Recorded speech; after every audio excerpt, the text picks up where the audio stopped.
Students, last class तक हमने जो है जो पोर्ट्रेट ऑफ लेडी है आपका लेसन 1 खुशवंत सिंह जी का, ये हमने स्टोरी आधी पढ़ ली थी।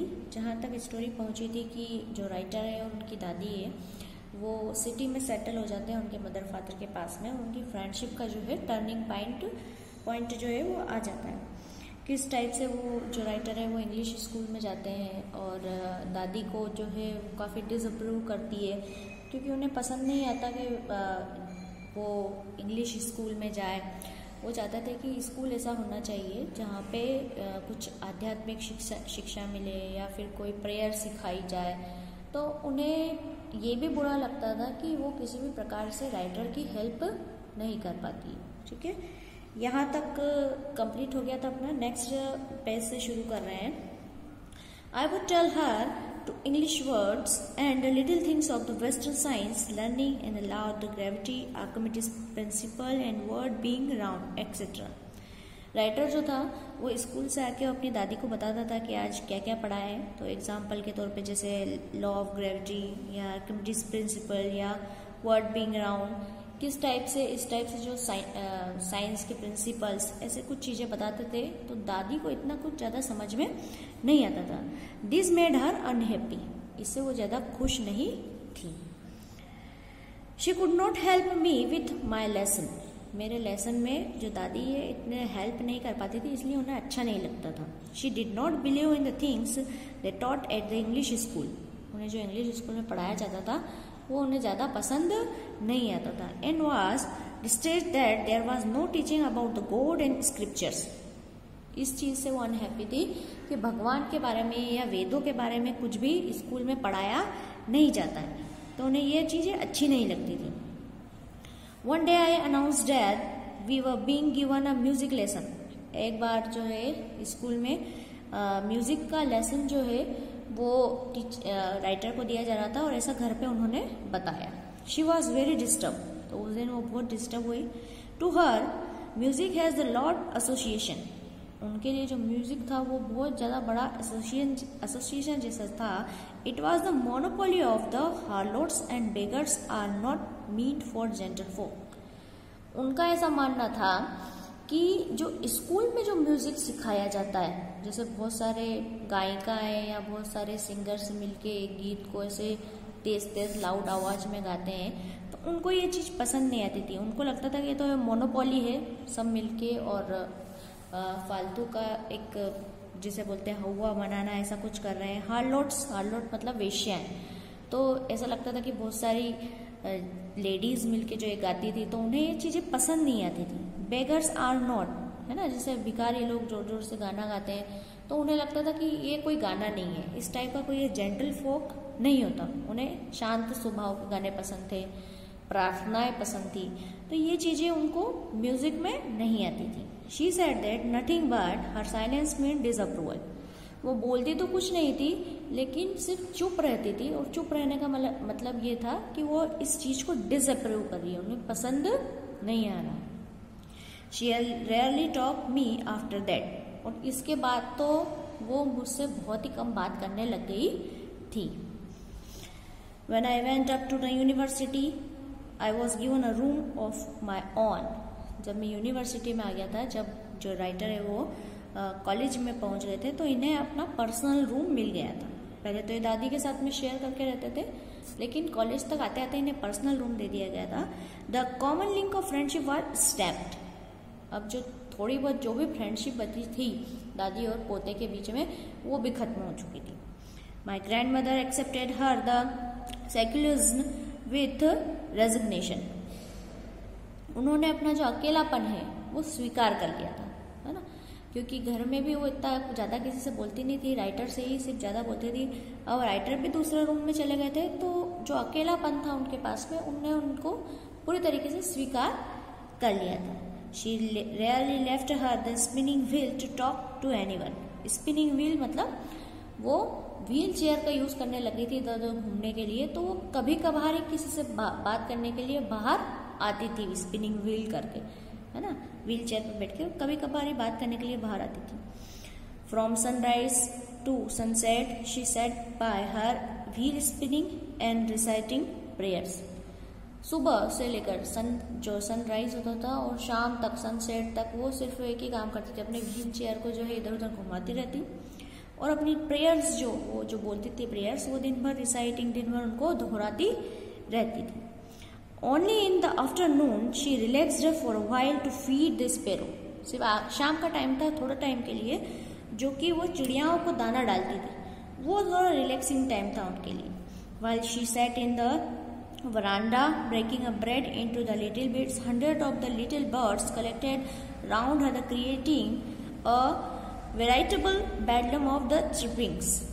शाम के टाइम से वो क्या करती थी, वरांडे में जो है बाहर आंगन होता है वहाँ पर आकर ब्रेड के जो है छोटे छोटे टुकड़े जो रहती है वो डालती थी और वहाँ पे हंड्रेड्स मतलब बहुत सारे सैकड़ों चिड़ियाएँ वहाँ पे आती थी और वेराइटेबल अलग अलग टाइप की आवाज़ें, बैडलम होता है हंगामा करना, शोर करना, तो अलग अलग टाइप की जो है शोर करती थी, अलग अलग चिड़ियाएँ आती थी अलग अलग प्रजाति की और अलग अलग तरीके से चिरपिंग्स मतलब चिड़ियाओं की जो आवाज़ रहती है उसको, तो उससे बहुत हंगामा हो जाता था वहाँ पे।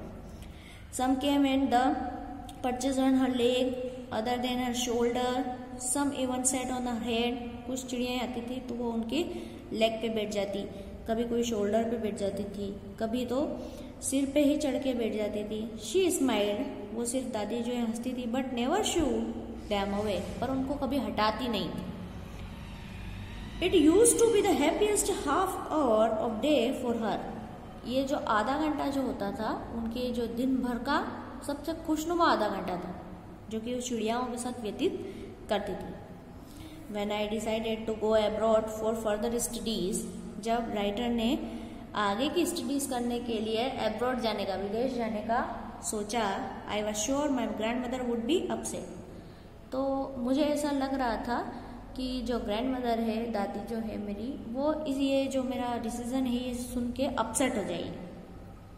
I would be away for 5 years। वो जो राइटर थे वो 5 साल के लिए जाने वाले थे। And her age one could never tell, और उनकी जो एज हो गई थी तो कुछ कहा नहीं जा सकता था।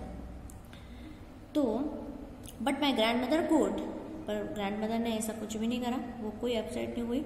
She was not even the sentimental, और न ही कोई भावुक हुई, उन्होंने कोई रिएक्ट नहीं किया। But she came to leave me at the railway station, पर जो लेखक को है वो विदेश जाने जब जा रहे थे तो उनको रेलवे स्टेशन तक छोड़ने जरूर आई थी। And but did not talk और शो एनी इमोशन, परंतु उन्होंने कोई बात भी नहीं की और न ही किसी प्रकार का कोई इमोशन शो किया। हर lips moved in prayer, her mind was lost in a prayer. उनके जो होंठ थे वो लगातार प्रेयर गुनगुना रहे थे, उनका माइंड जो था वो भी पूरी तरीके से प्रेयर में डूबा हुआ था। Her finger was busy telling the beads of the rosary. उनकी जो उंगलियां थी वो माला फेरने में, जो माला के मनके होते हैं वो फेरने में बिजी थी। Silently she kissed my forehead, उन्होंने चुपचाप मेरे माथे को चूमा। And when I left he cherished the most imprint as perhaps the last sign of physical contact between us. जब राइटर वहाँ से जाने वाले थे तो ये जो मोस्ट मतलब बिल्कुल नम स्पर्श जो था उनका, उन्होंने जो राइटर के सिर को चूमा था, वो जो नम स्पर्श था, शायद वो हमारे जीवन का जो है लास्ट फिजिकल कांटेक्ट था हम दोनों के बीच में, ठीक है। But that was not so, पर ऐसा नहीं था। ऐसा लेखक सोच रहा था कि शायद मैं जब तक आऊँगा, जब तक शायद दादी नहीं रहे, लेकिन ऐसा कुछ नहीं था। जब 5 साल बाद वो आए तो दादी जिंदा थी उस टाइम पे, तो बट दैट नॉट सो, पर ऐसा नहीं था। After 5 years I came back to home and was met by her at the station. 5 साल बाद में फिर वापस आया अपने शहर, तो मुझे वो फिर से स्टेशन पे मिली। She did not look at a day older, मुझे तो वो एक दिन भी बूढ़ी नहीं दिखी, मतलब जैसी वो छोड़ के गए थे ऐसी की ऐसी अभी भी ऐसी ही थी।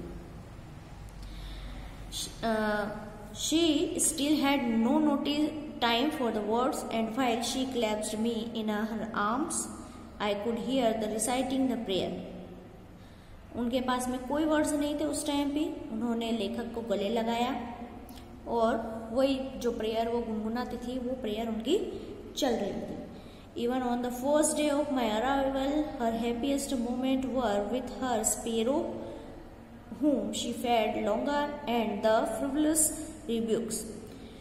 जो मैं आया उस दिन भी उनका जो हैप्पीएस्ट मोमेंट मैंने देखा, जो दिन भर का जो उनका जो खुशी वाला क्षण था, वो मैंने देखा कि वो चिड़िया को इस प्रकार से अभी भी ब्रेड्स खिलाती है, और उनको अभी तक इतने टाइम से, मतलब 5 साल तक तो लेखक जो विदेश में रहते इतने टाइम से उनका जो डेली रूटीन था चिड़ियाओं को दाने डालने का, वो अभी तक चल रहा था। और वो फ्रिवलियस रिबुक्स मतलब होता है कि मीठी फटकार लगाना। ऐसे नहीं अपन किसी को ऐसे ही डांट देते हैं, है ना, डांटने का काम भी हो जाता है और ऐसे ही मजाक में डांटते हैं, तो धीरे ऐसे ही वो चिड़ियाओं को भी ऐसे ही करती थी, लेकिन उनकी इच्छा नहीं होती थी कि वो चिड़ियाओं को इधर उधर भगाए। In the evening a change came over her. शाम होते होते उनमें एक अचानक से चेंज आया। She did not pray. उन्होंने किसी भी प्रकार की कोई प्रार्थना नहीं की। She collected the women of the neighbourhood. उन्होंने आसपास की बहुत सारी औरतों को इकट्ठा किया। Got an old drum and started to sing. एक पुराना सा ड्रम उन्हें मिल गया, उसको उन्होंने बजाना शुरू किया और गाना गाने शुरू किए। For several hours she hummed the sagging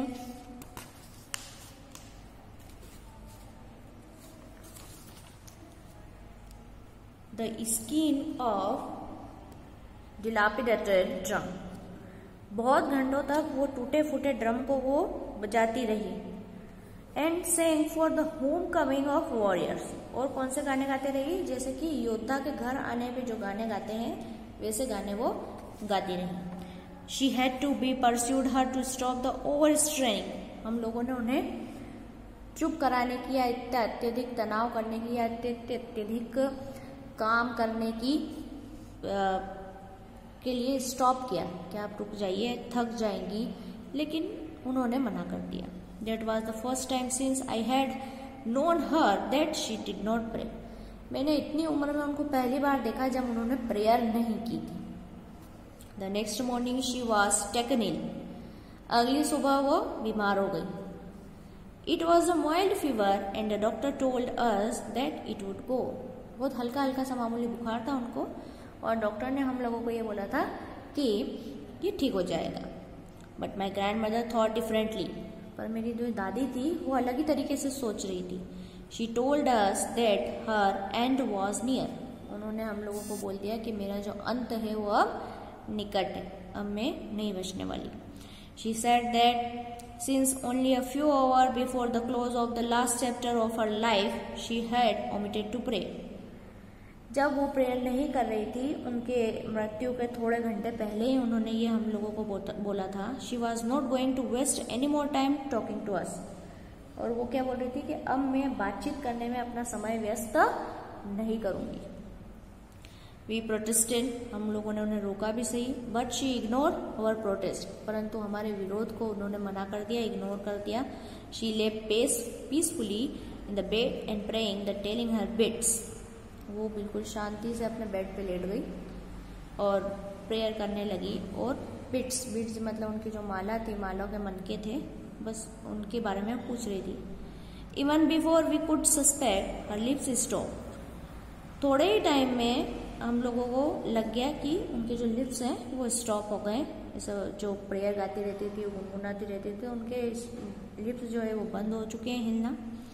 and the rosary fell down her lifeless finger.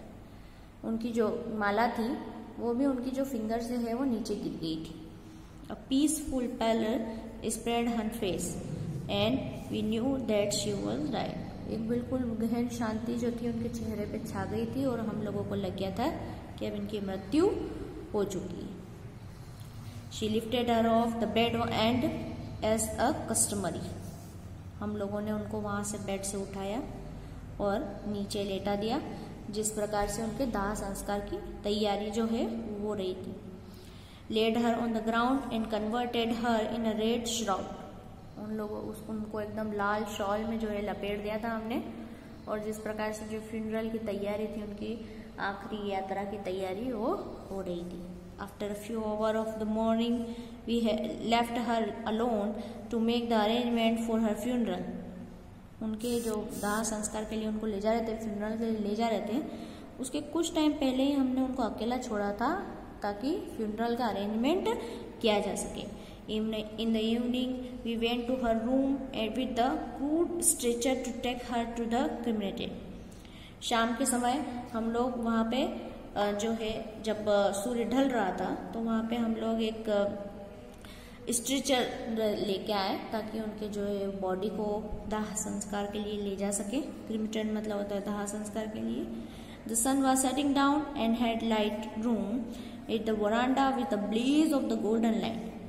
सूर्य जो है वो डूबने ही वाला था और रूम के यहाँ पे, वरांडे के यहाँ पे जो है गोल्डन लाइट बिल्कुल छा गई थी, जैसे कि शाम होती है और शाम के समय जो सूर्य की जो पीली रोशनी है वो सब दूर बिखर जाती है ऑरेंज पीली के शेड में, तो ऐसी पूरे वरांडे में उनकी रूम तक लाइट आ रही थी सन की।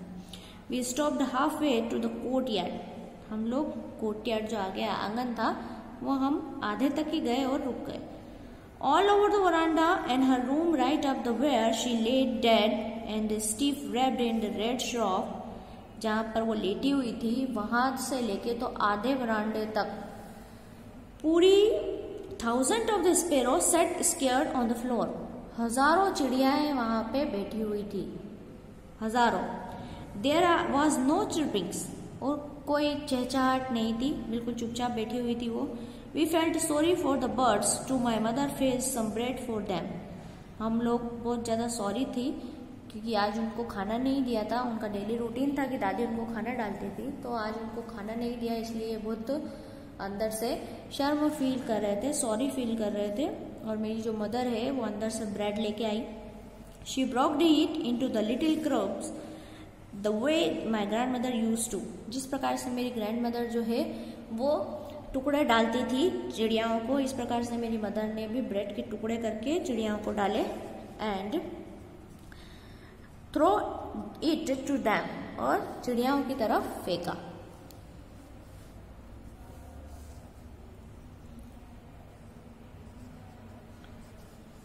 The sparrow took no notice of the bread. और स्पैरो थी, उनको ब्रेड जो जितनी भी स्पैरो थी उस ब्रेड की तरफ किसी ने भी ध्यान नहीं दिया।